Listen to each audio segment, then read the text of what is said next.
We are alive. We're here. Yo, We're what's on up? time for the most part.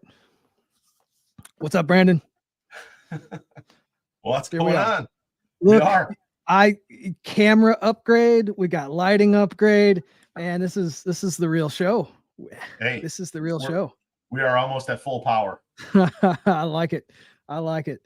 It's definitely energized me to get back doing this. I managed 2 videos this week. I haven't done an actual video in 2 or 3 months, so I'm energized. I hope everybody else is energized too. Oh yeah. So before we get going too far, like I do sometimes, there's a company that I want to recognize. I've recognized him a couple times. He might even be watching. Uh, Unicorn Customs. Okay. He knocked this SCT frame out with the chocolate chip camo from the Desert Storm era. His books are open. That is Unicorn Customs. His books are open. If you get a chance, get on his level because he does awesome work. He is also a tactical pontoon installer. And well, I mean, if that doesn't say anything for good or bad, I don't know what does. So if you're about to do a build, Unicorn Customs. I just want to recognize him real quick. Just let you guys know his books are open. They fill up pretty quick. It's been a while since they've been open. So, Yep. Got to get in. Get yes, in while you can. there you go. We're live. And man, it's been an interesting week. Yep. One of the videos I did was the SCT what do they call it? SCT 43 SC frame, which is a 43 X clone or 48 clone. I wanted to show it. I was going to show it on this live. I did a video and then I forgot and I sent it out already to Will at Shogun Customs. So I don't have it here today. Hey, Steven, Fail. what's up, man? Christian, good to have you here. And we've got Christina, Thomas, and of course, Stuart, Nordic Nevadan, the man who normally does my shirts. I'm repping somebody else's today, but on the website, you can get a hold of a tactical pontoon shirt. He's the man with the plan, and they are extremely comfortable. So I need some fucking shirts. Where are we at? I need to send you a shirt. I'll buy you a shirt. I will get you taken. I'll buy you a shirt. Stuart, bill me for a shirt. I'm a size twin size bed. Okay, twin size bed. I'm actually getting smaller. I know last week we talked and I was down 6 to 7 pounds. I did not think I stuck with my plan. My eating not so much, but I am down another 9 pounds. I don't know how I did it, but aside from just mostly eating good, mostly fucking carbs, but going in the shop and for 2 times a day, I walk for an hour with a 60-pound backpack. So That's all is well. awesome, man. So I'm more of a planner, and so I've been getting ready. Tomorrow is back to the gym day. I've been changing my my waking up schedule to get earlier so that I can buy myself the time that I need without impacting work. Yep. And all of that. So over this past week, I've been cutting out garbage and stuff and getting prepared for all of that. I am ready. That is the hardest part for me, anyways. The food part of it, the garbage food that tastes so good, is the hard part. Man, food is good. I love me some carbs. Food's fucking delicious. Food is delicious. There's no other way around it. It's delicious. I have feelings, and I find that I can eat those feelings. So, and it turns out I got a lot of feelings, I guess. Just because we're big guys doesn't mean we're not sensitive. Exactly. So we eat our feelings. I eat my feelings. I do. And that's what I find to be the hardest. Getting out and doing the workouts for the most part, I can do. Yeah. But then that also gives me like, oh, I did some good stuff out there. Let me eat this little Yeah. treat. Bought yourself some room. Yeah, the Yeah. problem is I'm kind of a glutton. I'm not even gonna Oh, lie. yeah. If I can grab one cookie and there's like 15 there, I'm like, well, I could have 3 and there still looks like there's a full plate. That's my problem. That's my problem. Yeah. You see, I for some reason I'm just like, you know what? I'm just gonna eat 15. And if I have to, I'll just go to the store and buy more. Hey, I'm there. Especially when I let myself like this last year with everything that went down and as busy as things were, I just gave myself the excuse to just do it. And I did, and I'm working very hard here lately to reverse that. And I think you're on that path too, which Yeah. is Yeah. really exciting about this podcast, our venture together. I think we're going to push each other in the right direction. Yeah, I think so. I think so. I mean, we've been friends for quite some time, which is good. It's nice to be able to have kind of this check-in session, which I think is cool, and then in addition, get to talk with some of our peoples in general, Yes. collective, and it's good checking in every week. Just kind Uh-huh. of is becoming more of a highlight. It's cool. It is. I actually avoided the scale all week, but I was like, you know what? It's today. We're gonna be on stream. Last week I talked about it. No matter what it is, I'm gonna step on the scale. I'm gonna see where I'm at, and then good or bad, I'm gonna report. And fortunately, it was good. And Christian over there is eating pizza, and I'm kind of judging him and kind of jealous all at the same time. MR2 scroll. Steven says, cut out sugar. You can eat a lot if you're active. And that is absolutely true. That is Yep. absolutely true. My problem is I find it too easy to grab those carbs when I was living by myself, I was a single man. That was easy. I could just not buy that shit and it was not in the house. Yeah. When you're with somebody and you also have your mom here, not as easy.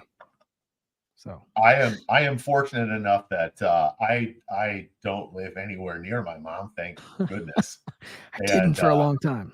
and you know what's interesting? I have never lived without my wife. It's weird. Okay.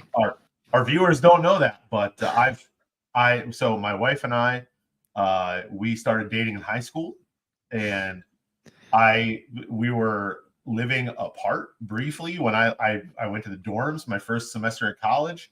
Yeah. She got an apartment later in the semester, and then right after the semester, I moved in with her, and we've been living together ever since. So I've never lived with someone that was not like someone I wanted to, impress or be good for or whatever. I never planned as life does some weird things. I had never planned to live on my own. I moved out, had the first mistake, the mistake, and grew really fat with her. I was fat before. With her, I got bigger, got rid of her, lost a lot of weight, Well, and that's how it then works when you get divorced. yeah, and then um, I was good enough looking to attract somebody. I got a little bit fat again, but I'm trying to maintain. I'm not as big as I used to be. I definitely am not as big as I used to be. We did really well. She knows that I can't eat a lot of carbs, and for the most part, she kept that out of my reach. And I had good willpower. And then in the last year, the willpower just went down.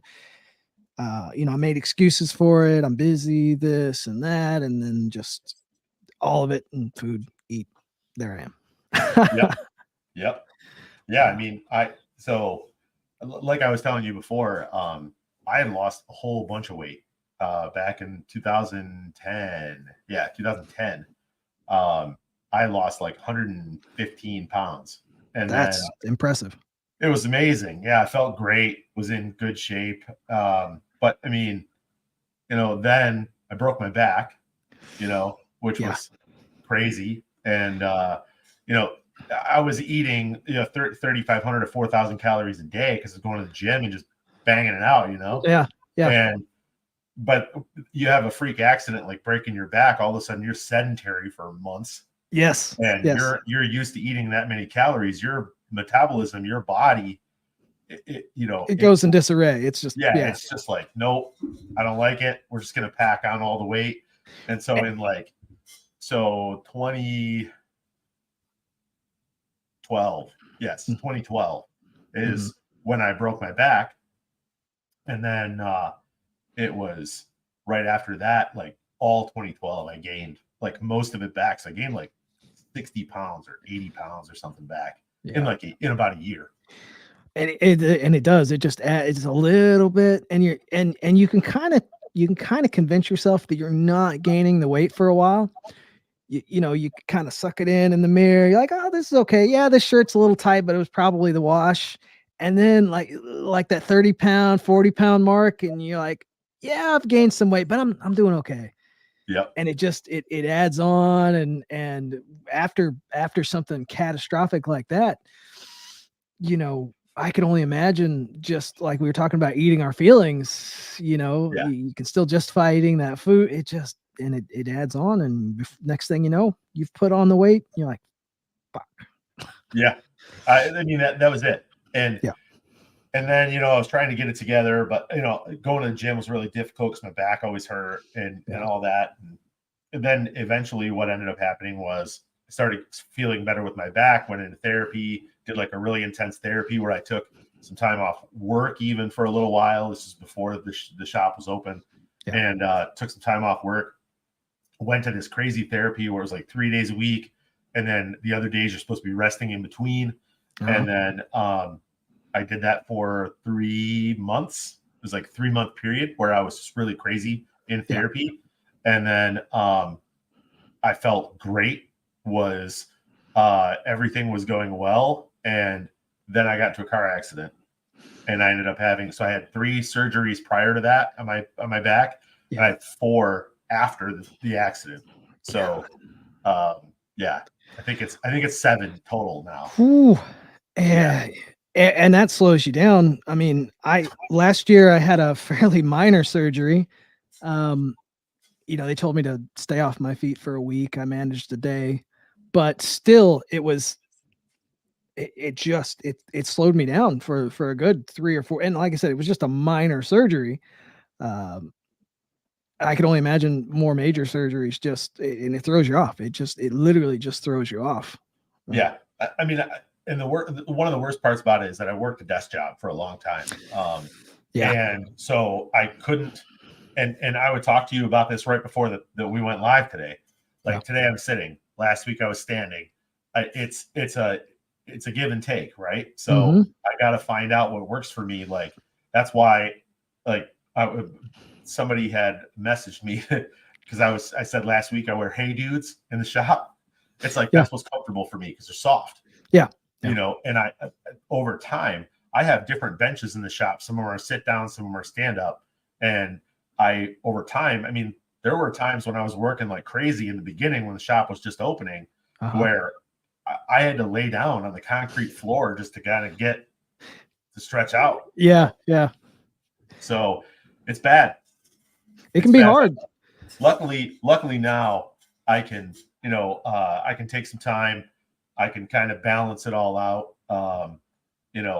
It's funny because now we've been getting our machines and stuff going and getting, now we're talking about bigger machines, faster machines, all this other stuff. And my issue with that is the bigger the machines, bigger everything else is. I gotta lean over the enclosure to get tool changes and stuff like that. Bad posture. Yeah, it'll. So, and I already know most of the machinist people that I know have back problems or issues because they've been leaning over the damn table all day. So I got to figure out, all the best practices for all that stuff. So Anyway, They make some good stuff for posture.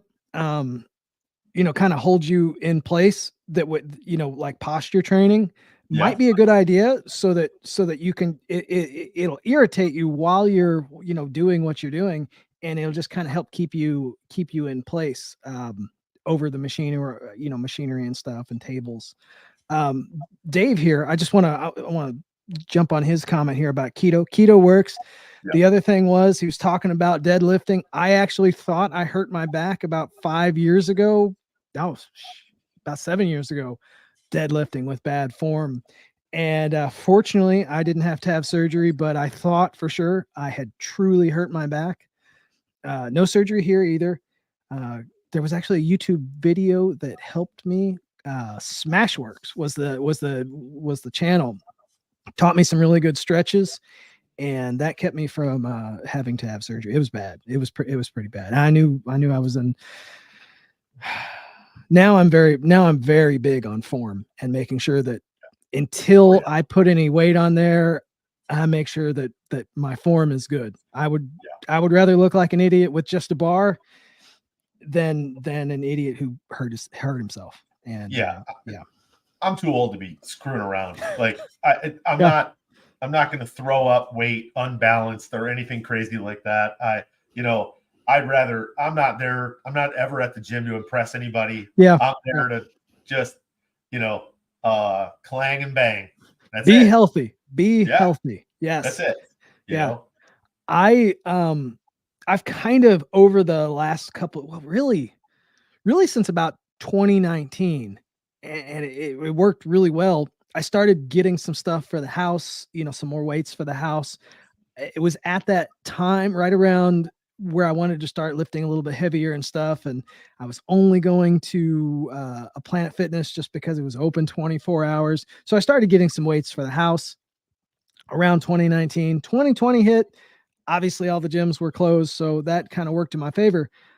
So I actually have a really nice setup here. So I'm not impressing anybody when I'm doing my workouts, especially lately with my rucksacking, and I added a new weight up front, so I feel like Big Mama's house. I mean, just it's yeah. My fiance knocked on the door of the shop, and I'm like, oh shit, I'm gonna look really stupid. So I'm like, I opened the door, and I like had my belly up against the door. I'm like, hey, what's up? Don't Yeah. look at me. Don't look at me. Um, yeah. Yeah, no ego lifting. I'm not gonna do all that stuff. I don't have anybody to impress.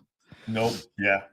We've been Planet Fitness members for quite some time, and the local one here is okay. We live in a college town, Mm, and so it gets crazy busy sometimes, but I try and get in and get out of there before any of that stuff happens. You know, I'm there with all the people, all the old people who woke up like with the, with the roosters and that's stuff. what yeah.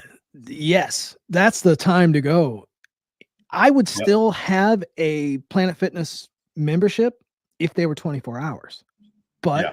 in 2020, they stopped the 24-hour thing. I used to work nights. I would go at night, early Yeah. morning, that sort of thing. But I was actually driving 25 miles to a gym that was 24 hours Mm. until recently. And I just kind of dropped that. And I have my home gym, and I still pay for my membership just in case I need to go back. But I would rather go to a place where I can be by myself or relatively by myself than that 3 hour rush, the 5 hour rush, five Yep. to like 10 o'clock. Yeah, it Yep. gets crazy.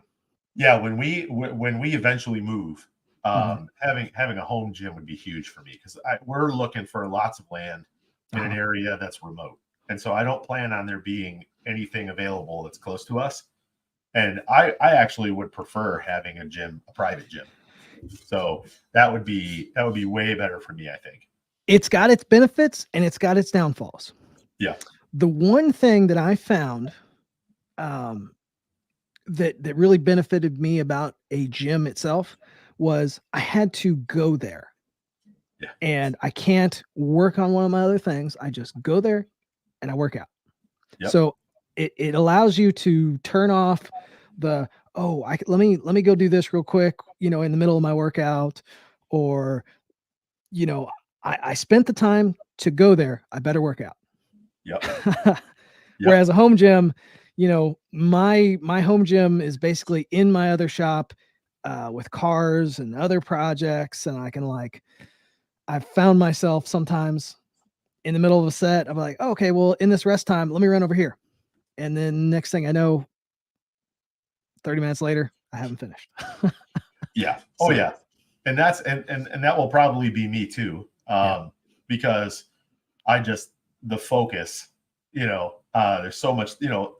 When you're running, small shops. I mean, it's just the way that it goes. Just brains just getting static, TV static, full of stuff that's going on in your brain, trying to figure it all out. Oh yeah, yeah. You'll be in the middle of something and you remember, oh, I forgot about that. Let me go get this. That email or that return label or whatever. Yeah. The customer that you weren't going to forget, you talk to them. I'm not going to forget them. I got this. 2 days later, you're like, your customers don't remind you constantly? They do. They do. They're great. They do. A lot of them do, but there's also those really cool ones that you want to take care of that you forget because they're cool. And they're still cool and they're good with it. But at the same time, then you feel like a pile of crap. Yep. Yeah, always. Part of it. It just happened today. A customer messaged me and, they said, I never did get that return label because they bought a part that was incorrect for their firearm. And so we send out prepaid return labels. And so I had forgotten to send them one. And it was just one of those things where I had totally thought that I had done it already, and in the midst of everything, like if I could be in every place at one time, it would be no brainer. Like everybody has a great customer service. There'd be no blems. There'd be no parts problems. There'd be no issues. Everything would be fantastic and everything would ship same day. Yes. But unfortunately, we live in a world where we can't be everywhere all at once.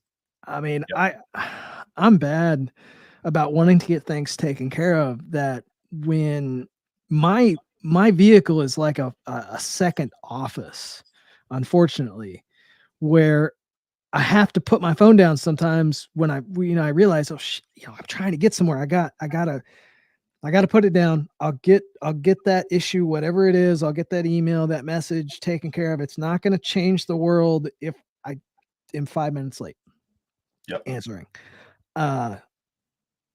I've learned to do that more, but it's like a mobile office because I'm doing the same thing in the shop, and it's very it's difficult. I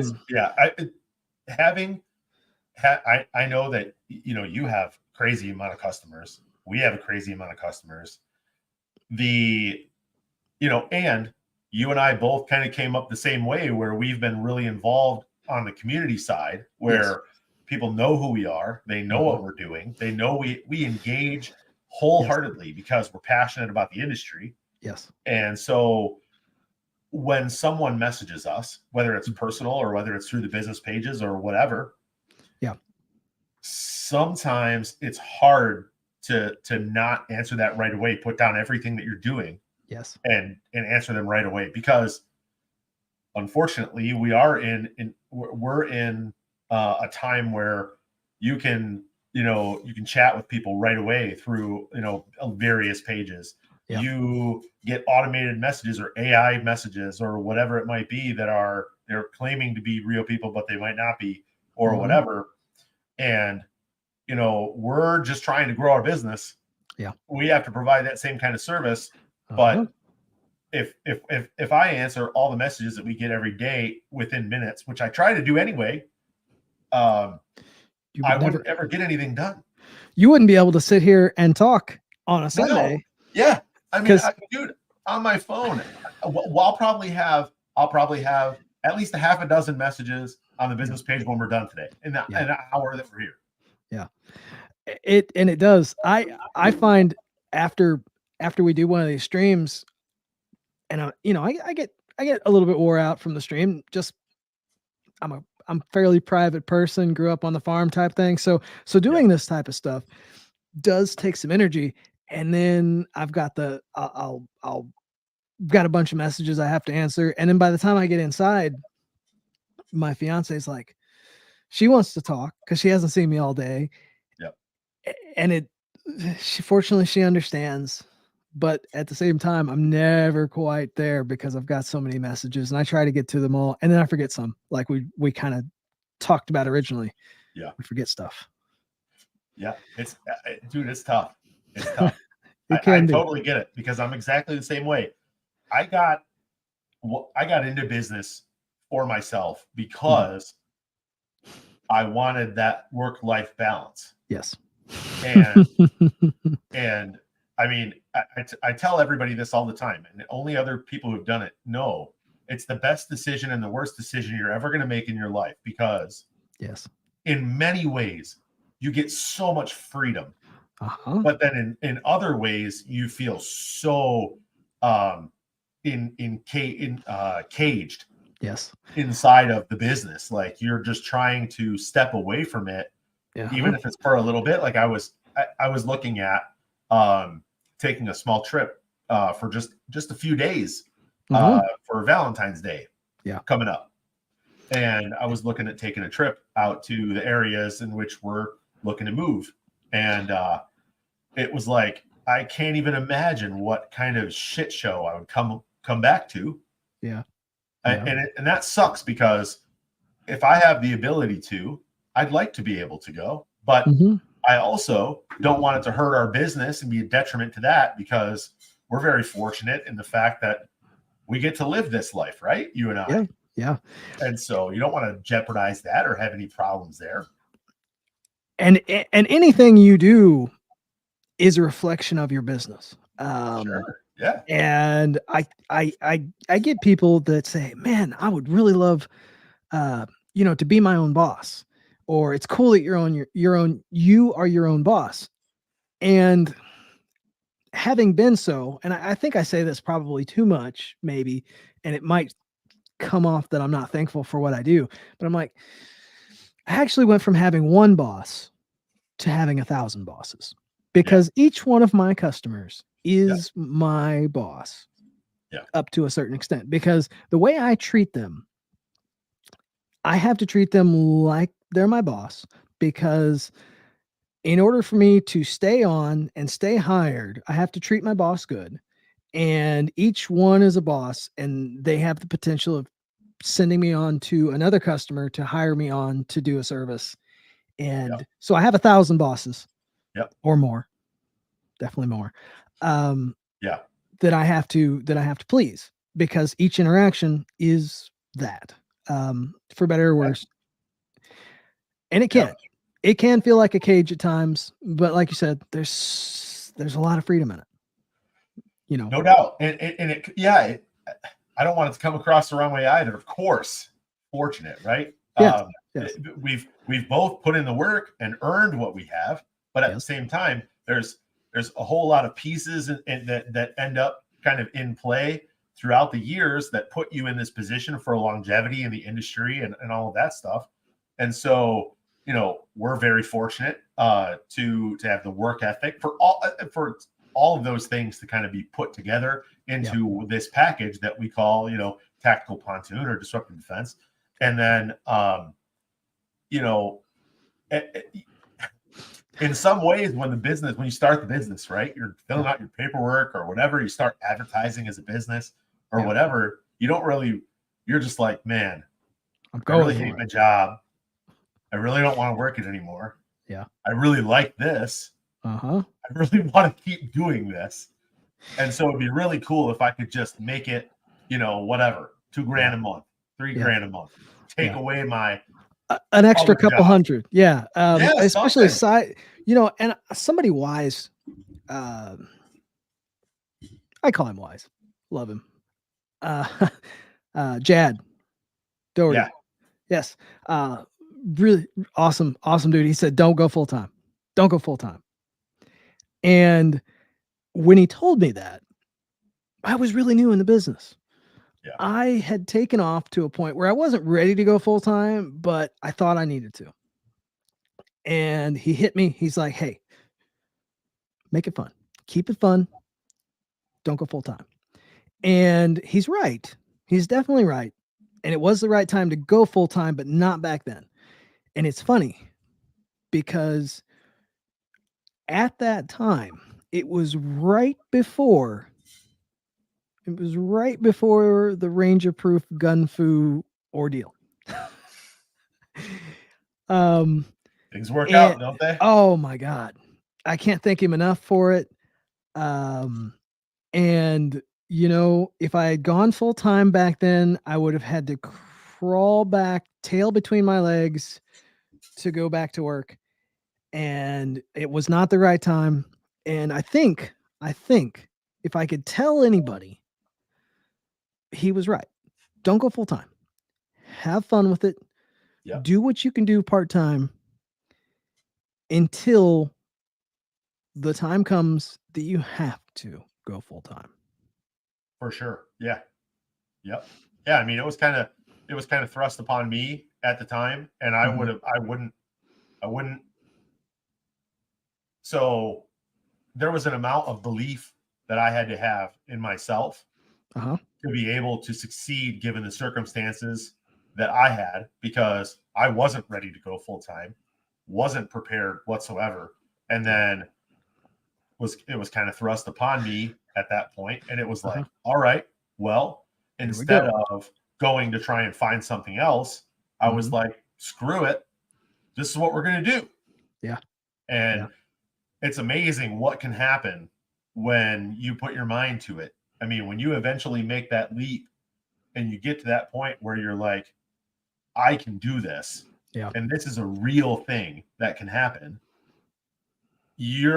If you're determined and you're willing to put in the work and are Uh-huh. humble enough to try things that you're not comfortable with but do them anyway, Yep. then you'll get to a point where you wanted to be in the first place. Yeah. And that brings me here in the chat. We've got Christian MR2 Scroll, who is about to take a leap himself. Um, he kind of he has a job opportunity that's going to be a bit of a leap, and Nice. he talked to me, and I told him to go for it. He's got to move. I think that's exciting. He's going to be working on some really cool cars, which is something he's got a passion for. He's good at. I wish I could hire him. I wish I could hire him to work on my stable of vehicles, and he could move out here. I just don't. I'm not there yet, but take the leap of faith. Sometimes you got to take that leap of faith, Yeah. and I'm excited for him to go do that. I'm proud of him for taking that leap of faith. I had to take that leap of faith even before I did Tactical Pontoon. I got into a field that I knew I was going to have to move. I'd grown up in Missouri. That's all I knew was Missouri. And I took the leap of faith to move to Texas, then to Louisiana. And it's scary, but sometimes you got to do it.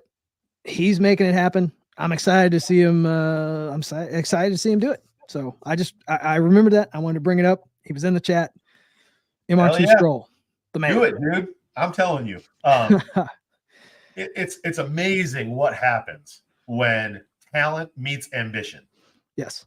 And if and you already know that you're talented, right? Yep. People have told you you're good at what you do. Then Go all for you it. have to do is just know that one way or another, you'll get to where you want to go. And Yes. that's all you need to know. And then just put your head down and work your ass off, and Yes. it'll just be awesome. Yes. It's going to be difficult at times. Yep. And no matter what you do, it's going to be difficult. Whether you're punching tickets at a car wash, whether you're turning wrenches, whether you're flying aircraft, whether you're tuning triggers, building compensators, everything is going to have its bad days. Yeah. It's all I'll gonna suck. Yeah, I'll take a bad day in my own shop Yes. over the best day I ever had working for someone else. That is a guarantee. That is true. That is true. And sometimes I forget that.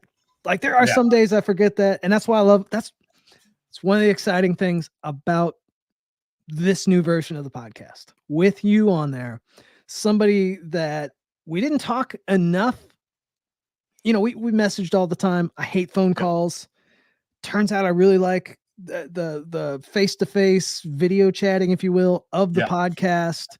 I think this is good for both of us.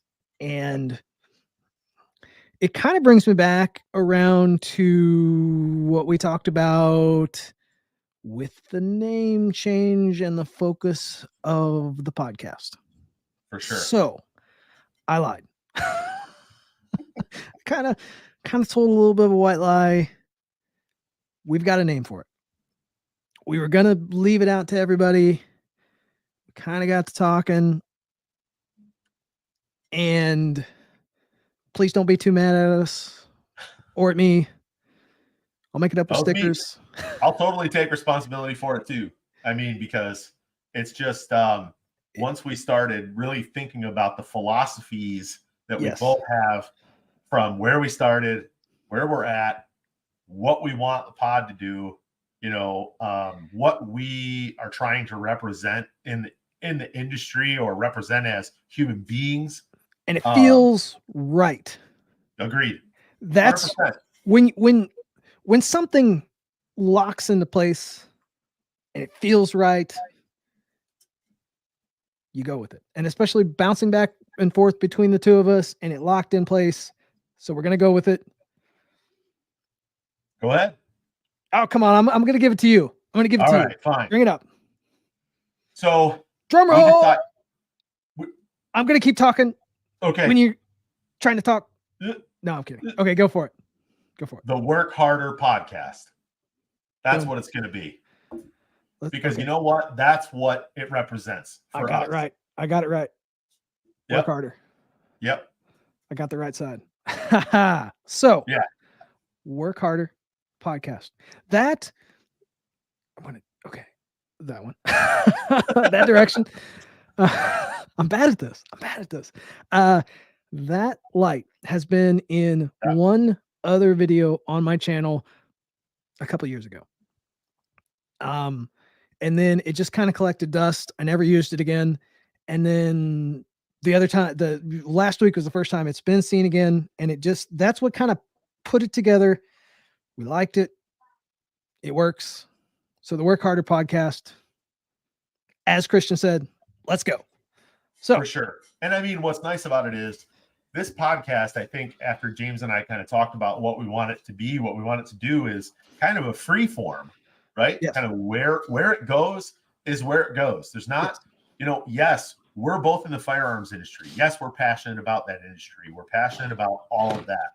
But we have tons of interests, tons of commonalities between us, tons of and we have commonalities with all of you as well, the people who are watching this and everything else that we want to engage in and not just talk about guns all the time.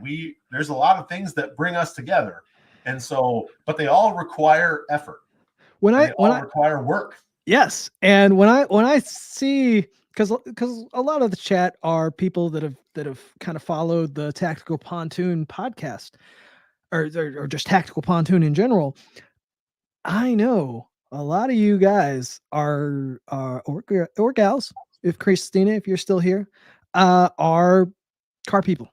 And there are many times that our conversations that started out with guns went into cars, and so Brandon, you enjoy some cars as well.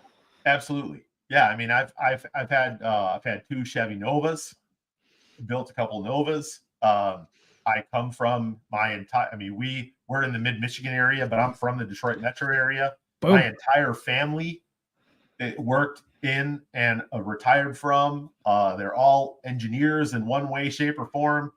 So, I mean, that stuff runs in our blood. And, I don't know how far reaching the Woodward Dream Cruise is, but it's a huge classic car show that happens in the Detroit area. I try to make it there every single year. Even when we were living in Illinois, I drove back to come to it. I mean, wow. You got some high octane blood for sure. For sure. I And always have been. a little bit of diesel pumping through it too. Yep, we're back in that realm too. You've got some you've got a new project that's gonna take it's gonna take some wrenching. I do. Yeah. So it's interesting though. I mean, I don't know how many people get the opportunity, right? And I really I want you to talk about it because it's really an inspiration. Yes, there's some It work is. ahead, but go with it. Yep. Tell me about So it. Tell us about it. long story short, I don't know how many people have been in this situation, but you know, it was actually just before COVID hit. We had moved. We had a brick and mortar location in Western Illinois, near Iowa there, and we had moved in 2019 in pursuit of building a brick and mortar location. Long story short, fast forward, we were getting drained by the city and the Bumpy county. ride. Yeah, trying to build this shop. We kept getting misinformation. We kept getting wrong directions on what to file for permit wise and all that stuff, because we were in the process of building this commercial location out and had sunk a shit ton of money into it and all that. And we got to a point where we couldn't Don't you curse. What's that? Don't curse. Oh, I'm kidding. I'm just kidding. Sorry. Just kidding. I do it all the time. I wanted to do it to somebody. Fucking curse. Throw it down. Kids. That's all I'm saying. Lock up the kids, because man, I don't know if I can do that. Yeah, go for. I'm sorry. I'm sorry. I didn't even like the PG era WWE going back to last week. So anyway. Sorry. No, you caught me off guard. I know. So I had a beautiful F-350. I absolutely loved it, and I absolutely adored that truck. It's my favorite truck. I got it while we were in Illinois, the brick and mortar location. It was kind of a huge step up for me. It was an opportunity for me to have like kind of the truck I always wanted. And I ended up having to sell it literally like a month before COVID hit, because we couldn't get we couldn't get the concrete down before the winter hit, before everything froze. And then by the time the spring was rolling around, we had so much money tied up in just keeping the business moving and all that stuff that we weren't going anywhere, because so we ended up I sold the truck to keep the family ride, which is fine. Yeah. But about 2 weeks ago, I got a message from the guy that I sold the truck to locally here in Michigan. And he says, yeah, I'm getting ready to sell it. The oil pump went out, high pressure oil pump went out. I bought another truck. I'm not messing with it anymore. If you want it, it's yours. And came to an agreement on a crazy cheap price. And it's a long-term project. I've got a little bit of experience. I don't know if I told you, James, but I actually used to work for Celine. Really? I didn't know that. See, I didn't know that. I used to work for Celine for a little while. God damn, okay. Putting together GT40s. I was working in the GT40s. Which is called the Ford GT, they call it. The Ford GT. Okay, I figured that. But I have seen one of those at the Texas Mile. It was the fastest car there at that year, which has been a while ago now. But it was like 310 miles per hour, supercharged. You know, I think he'd add nitrous as well. Very fast car. So I've been waiting. I've looked and I've looked and I've looked, because I used to golf a lot, and there was a member at the golf course. So right behind the driver's side interior panel, behind the seat, there's like a carpet panel or textured panel that just kind of covers up all the sheet metal that's underneath. I'm waiting for somebody to allow me to pull that back, because my signature is on most of those cars. Oh, TVR style. Okay.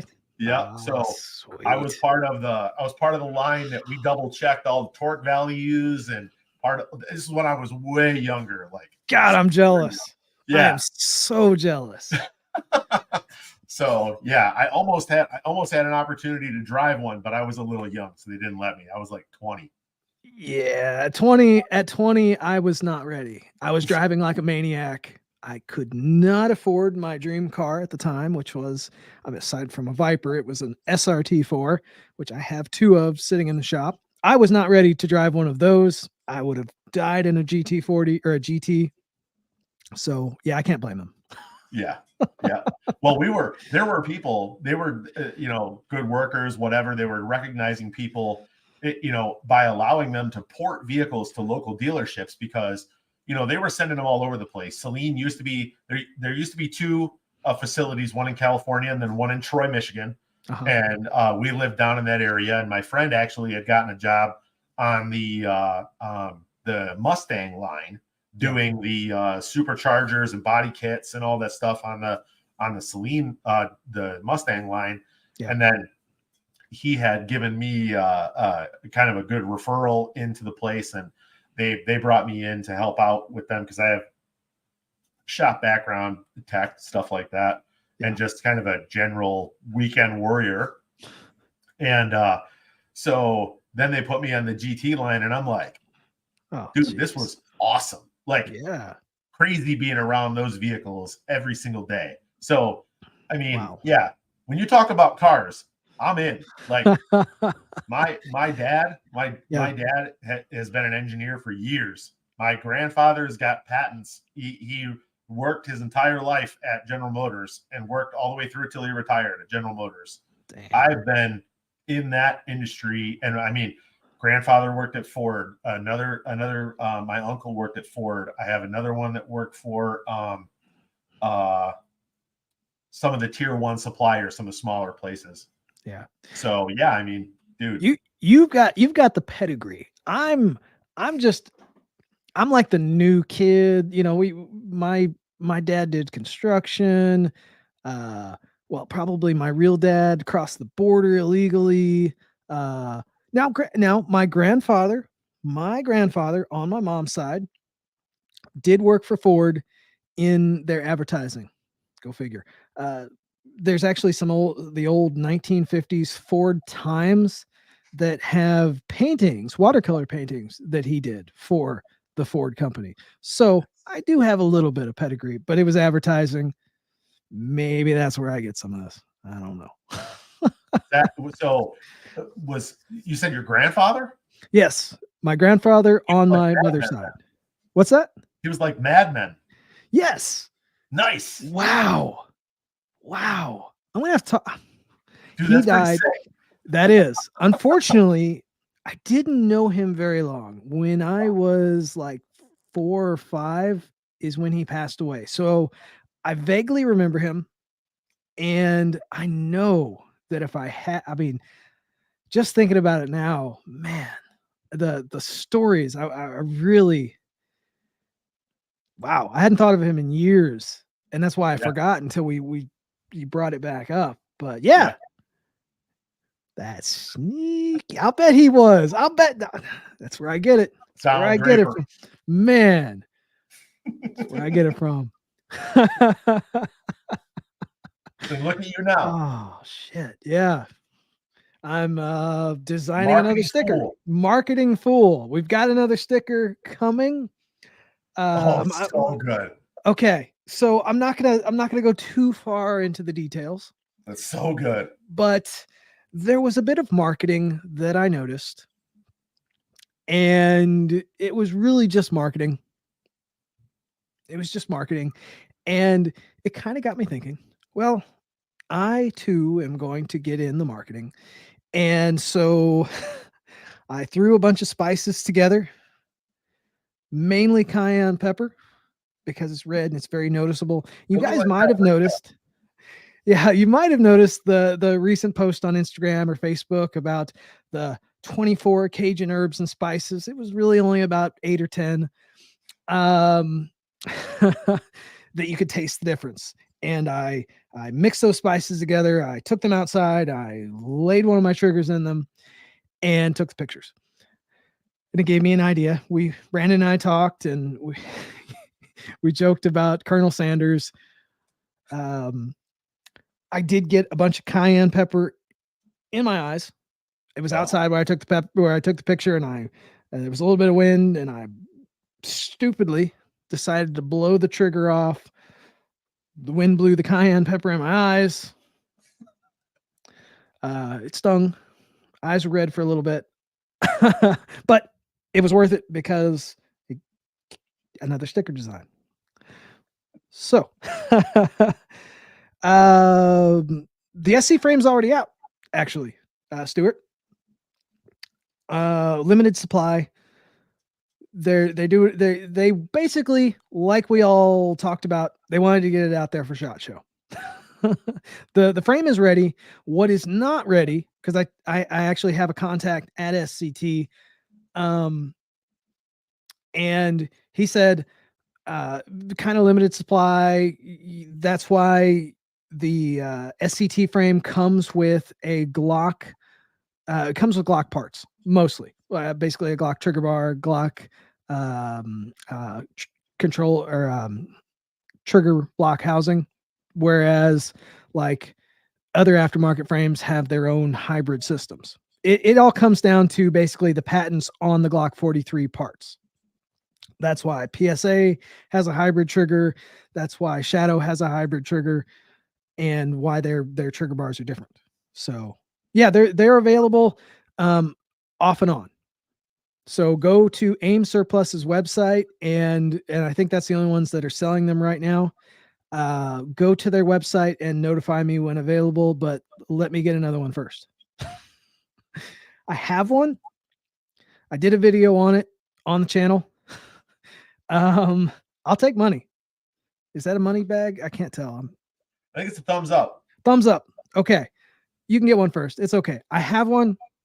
I was going to have it for the stream, but I sent it out to Will at Shogun Customs because he wanted to play with it, and I couldn't say no. So I already shipped it out. He's gonna turn it into a work of art. If you like the other SCT frames, goodbye monetization on this video. Seems like anytime I show a gun, goodbye. I make like 10 cents. Here, I'll make you feel better. There we go. Guns out. The gun show, gun company. If you like the other SCT frames, you're gonna like the SC. If you don't like the other SCT frames, you might like the SC. It does feel a bit more ergonomic, and it's probably because it's a smaller frame, so it's not quite as blocky. I like it. I was going to do a micro dagger as my carry, but I think I'm going to do an SC or SCT frame. I know.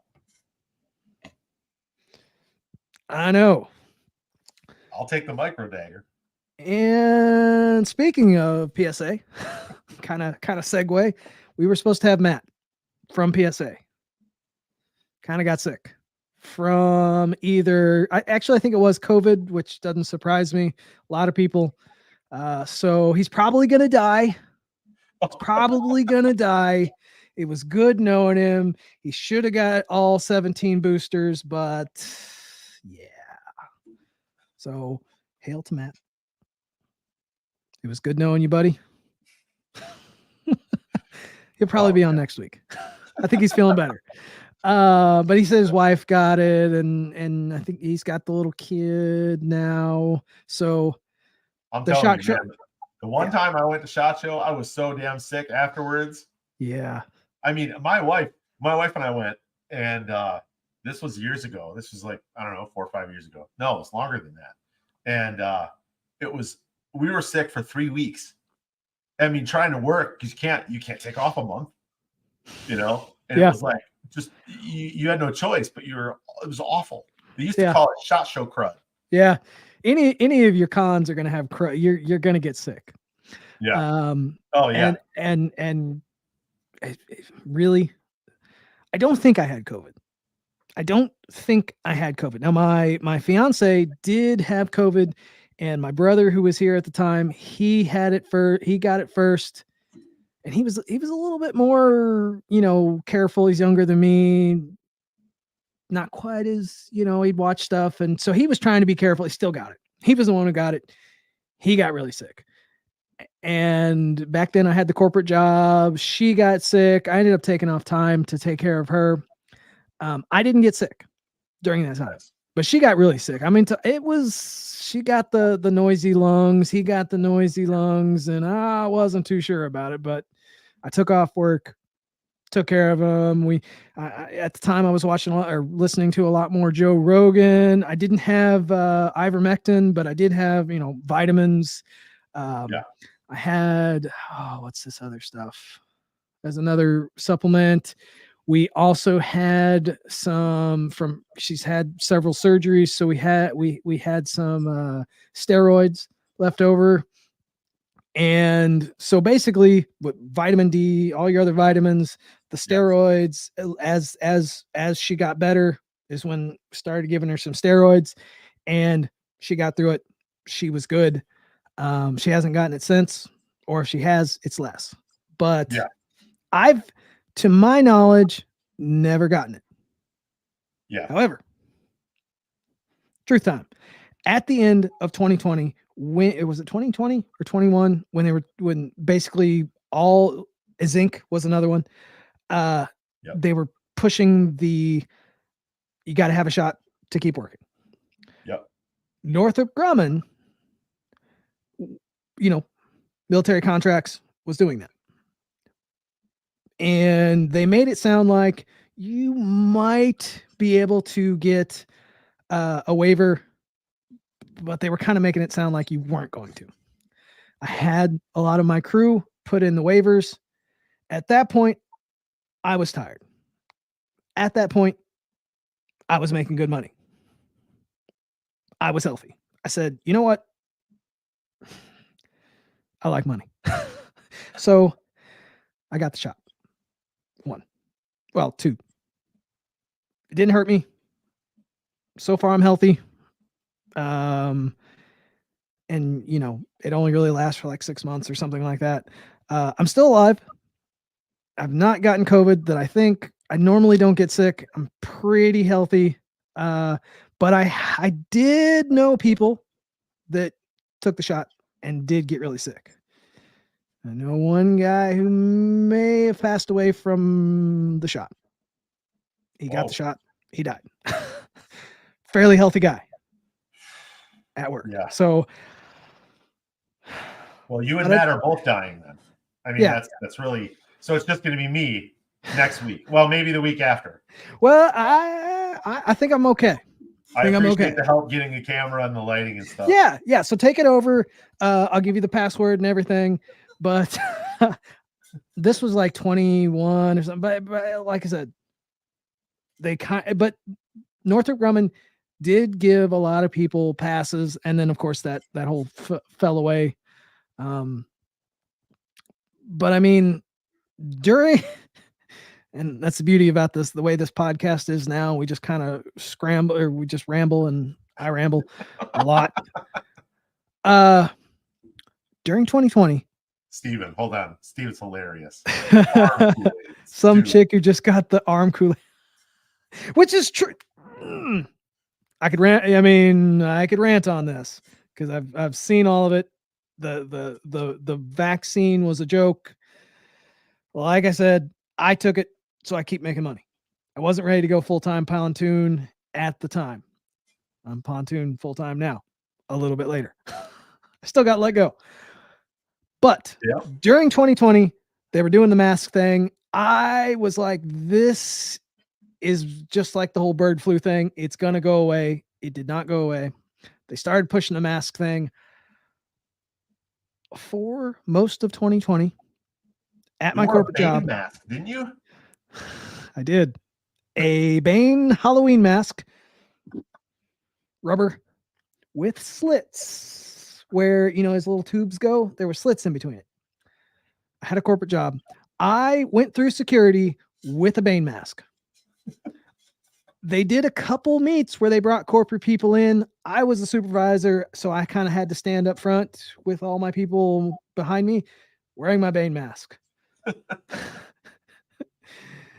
And I was in the back shop where we did a lot of, fabricating, and we weren't really in the spotlight as much. So I was very lax with my guys, unless we got in trouble about wearing masks. But I, kind of as my protest, I wore my Bane mask all the time. You couldn't hardly hear me. I sounded like Bane. But You adopted the dog.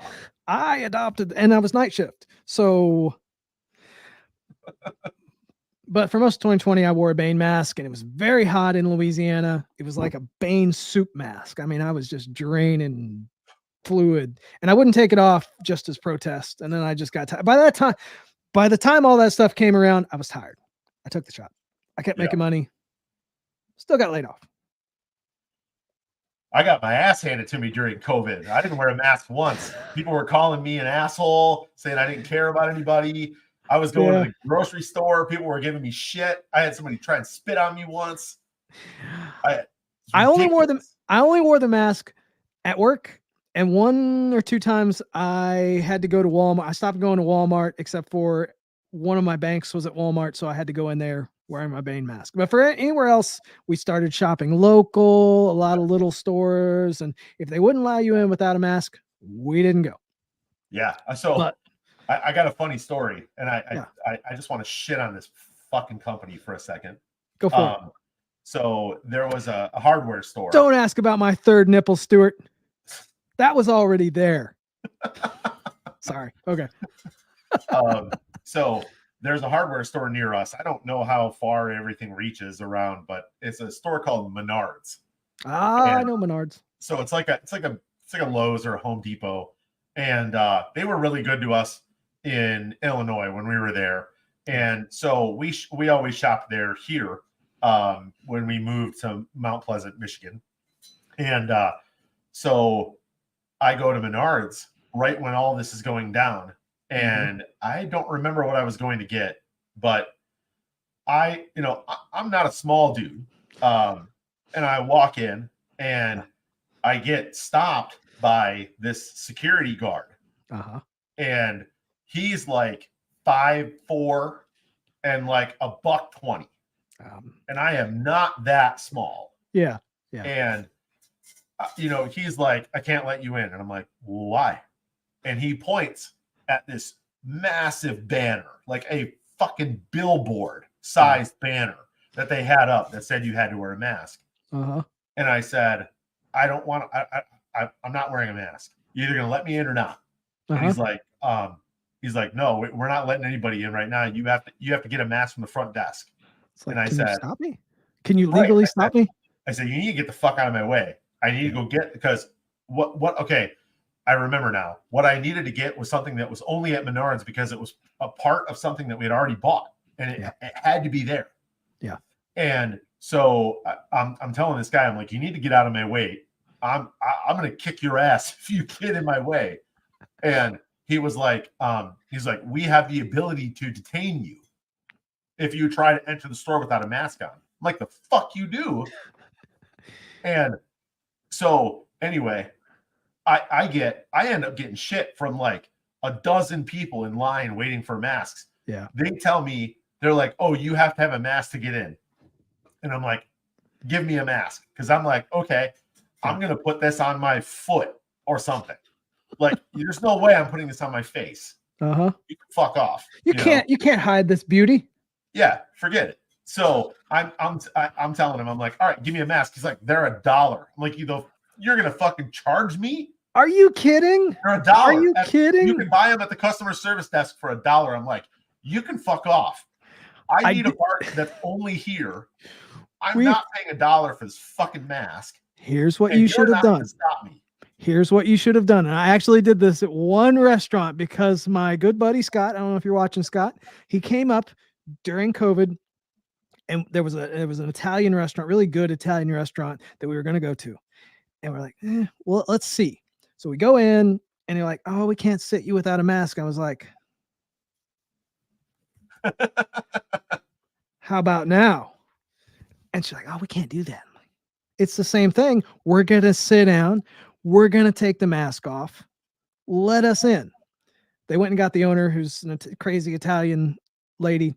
She let us in. But that's what I did. I was like, what's the difference between this and any other mask? Yeah. So yeah. So they ended up giving me one for free, and I put it on my arm, like on my forearm right here. Okay. And I go to the guy, I'm like, I'm wearing a mask. He's like, it has to be on your face. I'm like, your fucking billboard doesn't say it's got to be on my It face. just says I have to have it It on. says I have to. I just have to have a mask on. Trying to see if I've got one of my Bane. Just a second. You talk. I'll be right back. Yeah. And so I'm like, you need to get out of my way. I'm wearing your mask, right?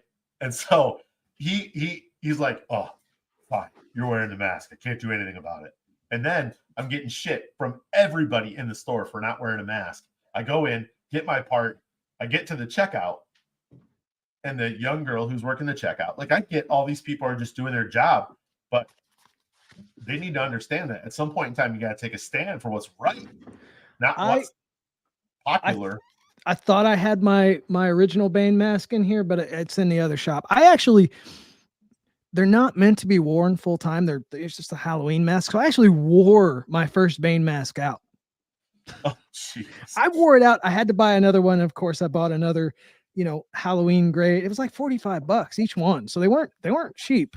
Damn. But it was the point. And well, a bulb. Dude, the K95 masks, I mean, people were paying a shit ton of money for those during COVID because they couldn't find them. Yeah, that's true. And oh, that time. Oh my God. That was crazy. That's just the stupidity of all of that. You know what? I'll be honest, and it's probably a hot take, but ski mask. Steven over there with a ski mask. I love it. Yeah, Steven's got the right idea, but it might be a little bit of a hot take, but for me, COVID showed me who a lot of motherfuckers are. Yes. And that's all I needed, because there was a whole lot of people that have talked a lot of shit about not letting people walk on them or don't tread on me or whatever, this, that, and the other. Yeah. You're all talk. Yeah. I don't want to hear it. That's even on you for fucking 18 months. And that's where, man, in Louisiana, we're down in the South. I was a supervisor, and we're pretty based people. And I'm from up north, but I told my guys, Christina, oh shit. I could probably cover my whole face with mine. But so I was kind of the northerner, but I was like, guys, and during the time when they were pushing the mandate and all that crap, I was like, because we'd have to have meetings and that sort of thing. And I'm the company representative. I'm like, hey, whatever you guys do, whatever you feel like you need to do, you guys do. And then some of my guys wore masks. Some of them didn't care. It was like, do what you do. I'm not here to judge you. You do what you think is right. And if you go get the jab, you go get the jab. You don't have to tell anybody except for the company. It's not up to me. I'm not going to judge you either way. They're putting this crap out where you may lose your job. I understand. My family is important. My job is important. Sure. I said, and I even gave my own example. And I can tell you, standing in Walgreens with my card to go get that shot, freaking out whether it's going to get me sick or not, I felt like a loser. I did. Yeah. Since, I feel like, I did what I had to do to take care of my family. Yeah, you shouldn't have had to do that. Shouldn't have had to do that. And I'm with you. And I was the same person that was wearing a Bane mask. Yeah. Going through security with guard. I remember the first day I pulled up, and the guards at the place, they had M6 or AR-15s that were probably empty, but either way, and their Glocks on their side. I pulled up with my Bane mask on, with my ID out the window, and they let me through. And I'm like, oh, this is just dumb. They know who I am, but still. But I had fought through that entire time wearing that stupid fucking Bane mask. And I was the most vocal person, one of the most vocal people in my shop. And here I am to save my job. So I felt like shit. Yep. Felt like shit. I don't like what I did, but I'm still healthy. I did what I did. I still got laid off. That's the way things go. And I yeah, I'm think, going to judge some people for getting it. yeah. I got it. The one But thing that I think it did, and I hope that it did, I really do. I hope. I have faith that it did, is it made rebellion a little more common. I think so. I hope. I hope. I I think it hope. did. I think it definitely um it showed a lot of people that, there's gonna come a time where you're gonna have to stand up Yeah. because it it came through. Man, I remember when about middle to end of March, you know, middle of March, they started shutting the stuff down. I was in Missouri visiting family. And by the time I drove home, they were closing things down early. People were starting to wear masks. I wasn't even sure if I was going to be able to get enough gas to get home. Yeah. It was a crazy time. And then, as a supervisor at work, I got my team of people. They're asking me questions. Northrop wasn't talking much. So everybody's asking me stuff. I'm like, hey, I don't know what's going on, but it's probably going to be like the bird flu. We're going to, things are going to jump up or swine flu, and you'll be able to get toilet paper. But it didn't happen that way. But it was also kind of scary. They were bringing out the hospital boats, and Yeah. they're talking about all those body counts. And at the time, back in 2019, the end of 2019, I was building my first computer. Never built a computer before, and I started hearing stuff happen like late December. I started hearing things happen in China. Fake reality show, yeah. Started hearing things happen. So I was kind of aware of this COVID thing that was happening. Yep. And I knew China was shutting down. Computer parts were getting kind of expensive. So I kind of saw this thing happening. And then when they started shutting down America, I'm like, this is a little bit weird. So I was getting a little concerned. And then about April time period, I'm like, I don't know. And then I started wearing a Bane mask. I'm like, this stuff is stupid. And I started hearing from other places, and it wasn't as bad as they were making it out to be. I was an essential worker, so I still had to go to work. The one good thing, traffic. No traffic. Yeah. Oh yeah, dude. The few times that I went out to went to Meyer or whatever, Aldi, whatever it might have been at the time, there was nobody.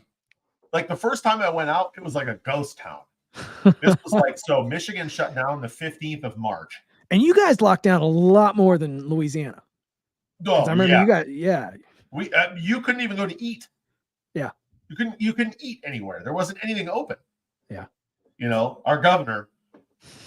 Yeah, she was a whoa. That's all I can say about that. I will say all the things I want to say in my head.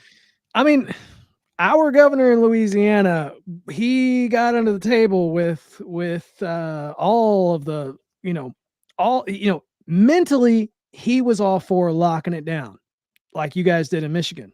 Yep. But the people of Louisiana and the different sheriff's offices, our sheriff's offices were putting out letters left and right. Hey, even though this is what they want, we're not going to stand up for it. So, thank God. Yeah.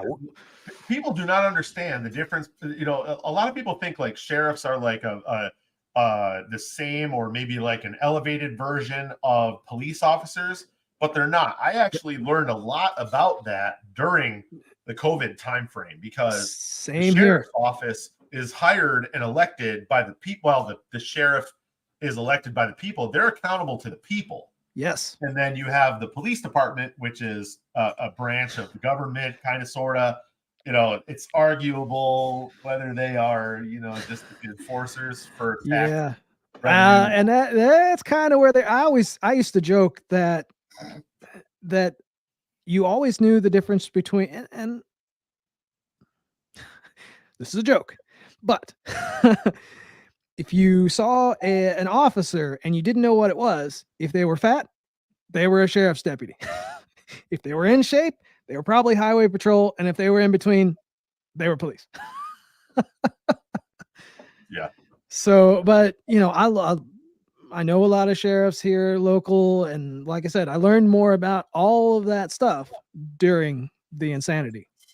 Yeah. I mean, we came to Michigan originally for greener pastures. Everything that was going on politically In in Illinois, Illinois at the I time, it was like remember, we need to get out of here like ASAP I because they remember were you. coming after gun owners and gun businesses left and right. Yes, And then yes, it was like we came to Michigan, and then COVID hit, and it was like Michigan was like one of the worst. COVID's awful. We can't do anything. Everybody has to sit at home, and everything is shut down. Michigan became Northern California because, so bad. Yeah, California got the worst of it, but Michigan and your governor and your state, all that crap became as bad. Call it California light. It was crazy, and I remember feeling for you, and we talked back and forth, and you were telling me about the different lockdowns, and I'm like, it's bad here, but it's nothing like you guys got. Yeah, it was it was stupid down here. We made the decision right then to move, and unfortunately, just with everything that's been going on, capital wise, I mean, as you're growing, you get to this point where all this revenue's coming in, but you're having to reinvest it over and over and over again, and you can't really pull any of it out. You just have to continue to reinvest because you're growing so fast, and all this stuff's happening. And so we've slowly but surely have been, we have been remodeling this house for a long time, and all of that, just trying to get everything ready to go. And I think it might line up well with the way that the housing market has increased in value. And then we don't have kind of a geographic requirement because we're taking our job with us. And so we can go to a place that maybe the economy hasn't really gotten jacked up that much, or cost of living is cheaper. And so that's why you can go to a place that the cost of living, where there's not a lot of industry and your cost of living is down. And because you sell online, exactly. That's the best outcome. If I didn't kind of have my setup the way I wanted to, I would definitely consider doing the same thing, because where I'm at in Louisiana, right on the Texas border, is pretty expensive. Like 10%, like the sales taxes are like 10%. Gas isn't bad, and it doesn't have the Texas property taxes, but it's still one of the more expensive parts of Louisiana. So I feel you there. It's crazy to look at what we can sell for here in Michigan, and then what we can take that money with and move and pick up somewhere else. Yes. I mean, the difference is crazy. Mm-hmm. And so we're really looking forward to it, because without a whole lot of, not a huge increase in our expenses, which we can't really take right now, we're hopefully we'll be able to grow our shop put our shop in a larger space. My kids are getting bigger, and that's becoming an issue. And so we just need to get somewhere else larger, with more land to spread out. And also, we have chickens, we want to do a small micro farm or a homestead, and all of that. So we're really big into that. I mean, COVID has really turned the tables on a lot of that stuff too, because people are they're like, hey, we need to be independent. We couldn't get this, that, and the other during COVID. And we can't be that way. It opened a lot of people's eyes. And I think that's why they haven't done another, call it COVID 2.0, with trying to put all these mandates on, because they were trying to squeeze a little bit back in 2022, early 2023. And they saw people just aren't putting up with it. They realized this is bull crap, even though everybody on Twitter might claim otherwise. People with boots on the ground, per se, they understand it was all dumb. People did die. I knew at least one guy for sure, maybe two, that did die from it. He was an older guy. he had some other things going on, and it was really kind of a surprise because I thought he was relatively healthy, but he had some other stuff. And he was one of those people, and he'd be one of those example people, if you will, because he was the same person that was posting a lot of stuff. I followed him on Facebook and I worked with him. He was posting a lot of stuff about how it was dumb, and then he got it, and he did die. But he also had other things going on. So I've seen it on both sides of it, but I also have experienced it with people in my life, and it's kind of a glorified cult. So they'll probably take this video down. Probably. Yeah, now it was already demonetized from showing the gun. Now it's okay. Can be completely removed. Yeah, it's all right.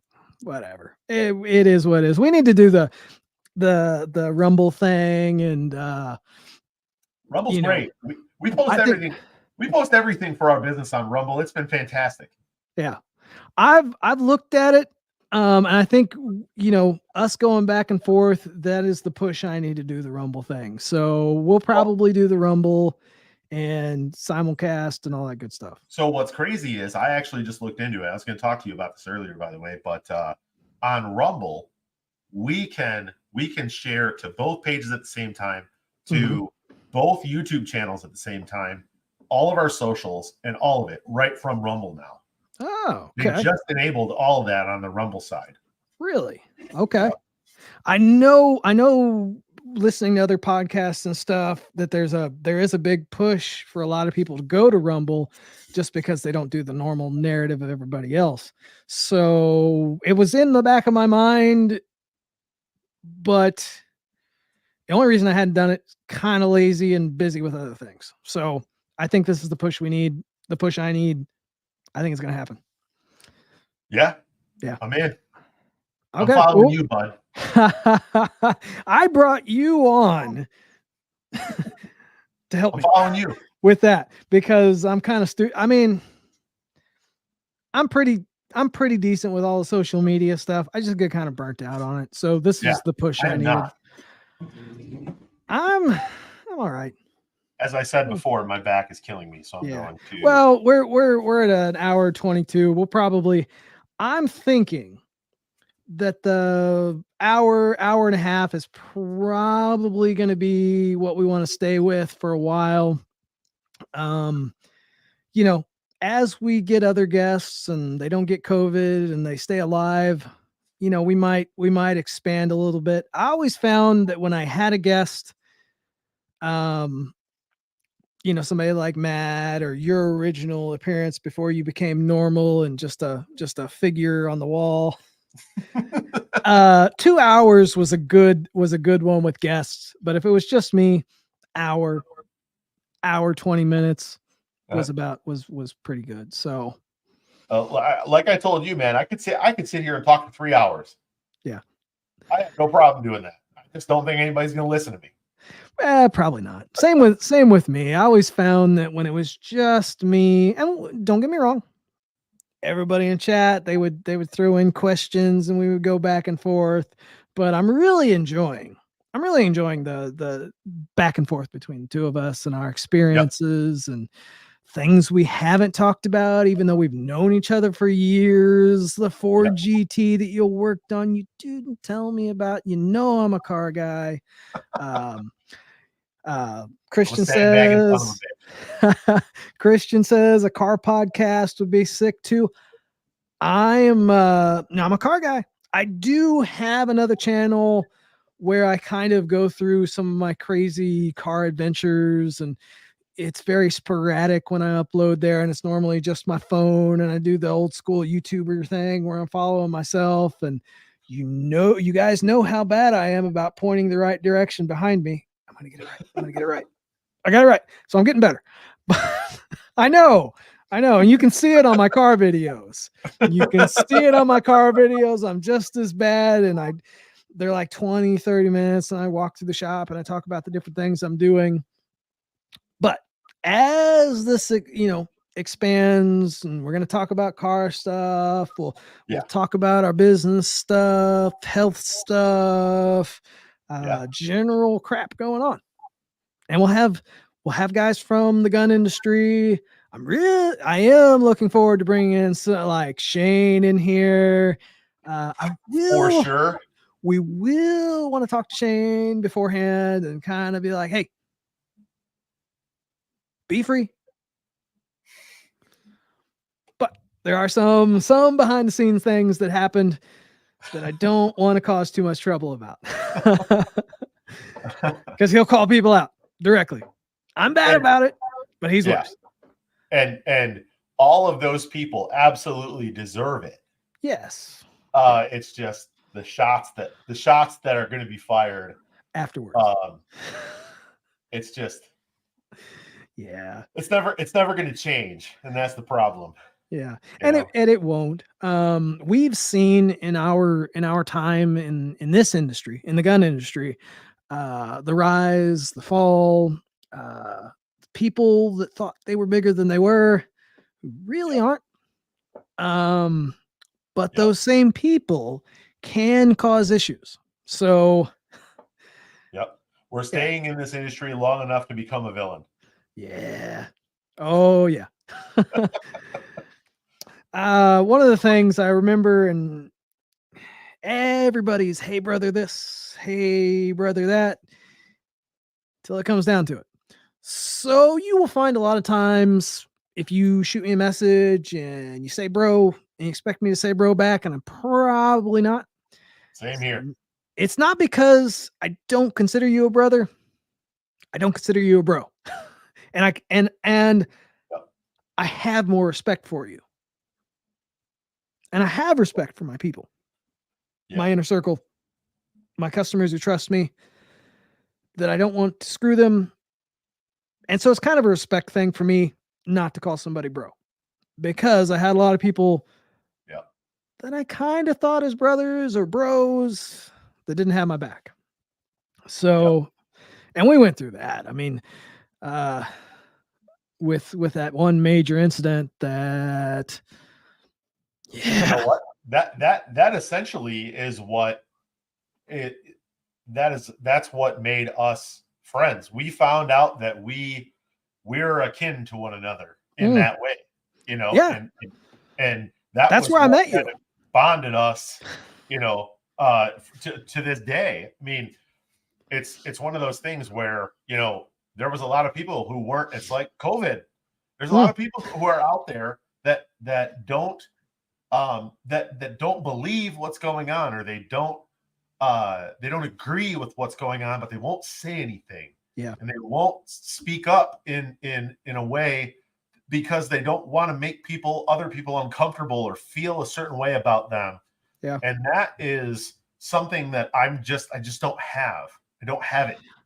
I'm normally someone that goes with flow for the most part, and I'll speak my mind. But if things are going pretty well, and take it back to the COVID vaccine, I was making good money. I wanted to keep making good money, and even though I had protested, at the end of the day, I did want to keep making good money. I made my choice. Yeah. So for the most part, I'm fairly go with the flow. But the incident and the group of people that we're talking about, I made a stand. I did not realize that stand was going to cost as much as it did, but I made that stand. And there were some people that had my back. There were a lot of people in a group that I thought was really big and influential that did not have my back. Yeah. And it allowed us to grow bigger. And that was something, and the reason why I left was I saw how held in place I really was. Yeah. Aside from all the backstabbing and stuff. Yeah. Well, the one thing that I'll say is, you know, in an echo chamber, regardless of what it is or what that chamber represents. Yeah. Trying to see outside of it or grow outside of it is almost impossible. Yes.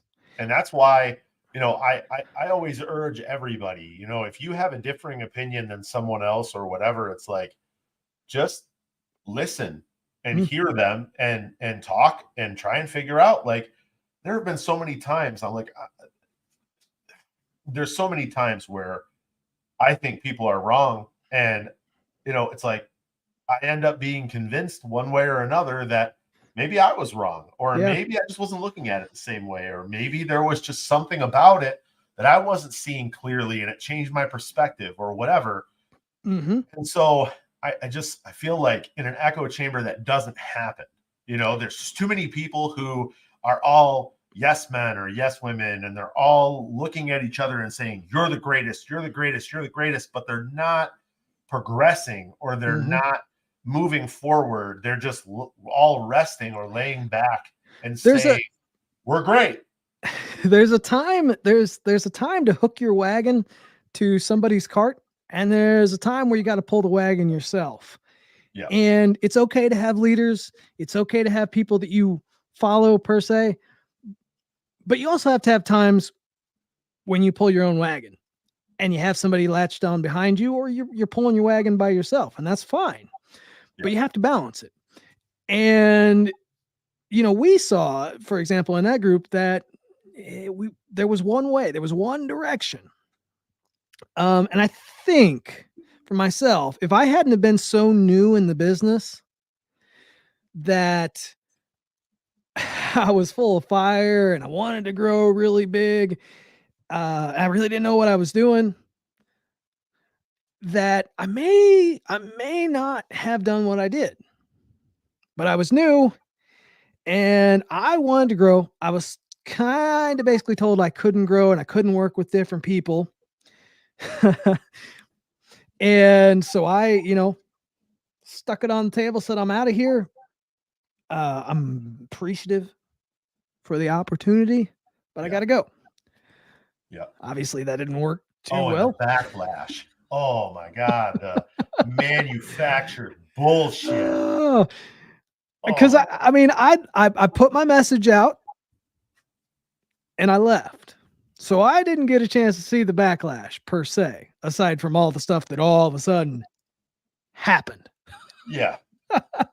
For a growing business that was, I mean, I thought I was kind of on the top of the world. I knew I was growing. I knew I was doing what I needed to do to grow. And I wasn't being allowed to grow in there. Yeah. And then it all came crashing down. And I thought I was going to close down. I thought it was over. People like you, people like Shane, Frank, Sloan, Chris. Now the thing about Frank, Sloan was kind of the reason why I put it down and was like, I got to go, because I saw how he was being treated, and I knew he was good. Yep. I knew he was really good. I hated how he was being treated. Chris was being treated bad, and he was really good. Yep. But there's something in the background I was thinking of, and I have a person. Frank. Oh, yes, Frank. I thought Frank hated me. I also, because I had messaged him at one time. I didn't know him and Shane were connected. I asked him about a stippling trick. I'm not a stippler, not a frame guy. And he kind of brushed me off. So I kind of thought me and him weren't close. And then when all that happened, he had gone through a similar thing with the same people. Frank's a good dude. And I'm really surprised how similar we were. Yeah. I mean, those, I'll tell you what, Chris, Shane, Sloan, Brad, Frank, you guys are all legit for me. I mean, there really is a point in time where you get to a point where you really see people for who they are. Mm-hmm. And I think that whole situation, what had happened, really brought out the worst in the people that I thought were great.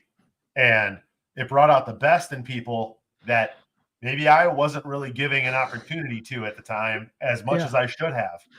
And that's the thing. You and I, we didn't really have a real close relationship or friendship at that point. It was only afterwards you kind of went with somebody you didn't really know. Because when I think about that time period, I had sent you a slide because I won a free contest and you know how they love to do their contests and give away free stuff for their guys. Yeah. So we really didn't have much in the way of a friendship, but afterwards and during, I mean, you were there. You let me call you when I was freaked out. Yeah. I was I had my full-time job. So while I wasn't dead, if this all fell apart, I was also kind of freaked out because I didn't know having a corporate job, how that might also affect it. So you Yep. were one of the guys I called. Um, Matt Hale of Excel Weapon Works, not really in the business anymore, but he was pretty big at the time. He had my back. Yep. So yeah, that was Dad. yeah, yeah. Yeah, which is funny because I had seen him go into that group and quietly leave, Yep. and he kind of explained why, and it was kind of a similar reason. He just didn't throw it out on the table like I did. Yeah. Yep. But I was also, he was a frame guy, so he was kind of in competition, whereas I was the new trigger guy. Yeah. New trigger guy. And the Yep. old trigger guy came back after I left. Yep. A lot of sloppy seconds there. Wasn't Yeah. just that. Well, I mean, I think at the end of the day, because all of our 9 viewers or whatever that are watching. Well, and I know, and they're, we're throwing out names. We're not throwing out company names, so it's kind of vague unless you know what's going on. Let me bring it back around, and let's see. And I'm okay with it being. It does need to be vague. Yeah. Let me see if I can bring it back around to make it to make a good point, because I think what you and I are trying to say, and I think what the viewers need to know, is that integrity and character are incredibly important to both James and I. Yes. That's more important than anything. And I think where our friendship came from was the being able to exhibit that at a time when it was uncomfortable to do so. Yeah. In front of people that we thought were our peers. Yeah. And what ended up happening was we found out that those people weren't like we are. Their integrity and character is not as important to them as it is popularity or what's trending at the time. Yes, because let's be honest, you had no benefit to back me. You were set up. You were set up pretty well, and you had no benefit. And when I think about everybody who backed me during that time frame, and the people that didn't, you, out of all of them, didn't have a real reason to back me. It was just the right thing to do. I mean, and I'll stand on that forever. And that's impressive. And I think between all of everything that's gone down, and when I was thinking about people that I wanted to bring on the show, you were the first person I asked. I'm very glad that you said yes, and here we are. Appreciate that. So with that, we'll wrap it up, and we'll come back next week. Sometimes I don't know what I'm doing. I just throw different things out there and it just happens because I'm kind of stupid. But we're going to wrap it up for this week. We'll come back next week. We'll do it again. Maybe we'll have a guest. Maybe Matt will have lived. And we'll talk about PSA stuff. Week. Yeah. So hopefully, and I'm going to hit him up tomorrow and see how he's doing. And we'll try to get him on for next week. We'll talk about the different PSA stuff coming out and talk about some gun stuff. We'll talk about car stuff. We'll talk about health stuff and food. But yeah. Yeah. Good. I'm looking forward to it, man, every week. I am too. It's definitely revitalized my want to do this. Yeah. So I'm going to hit the end stream button. We'll be back next week. See you guys. Later.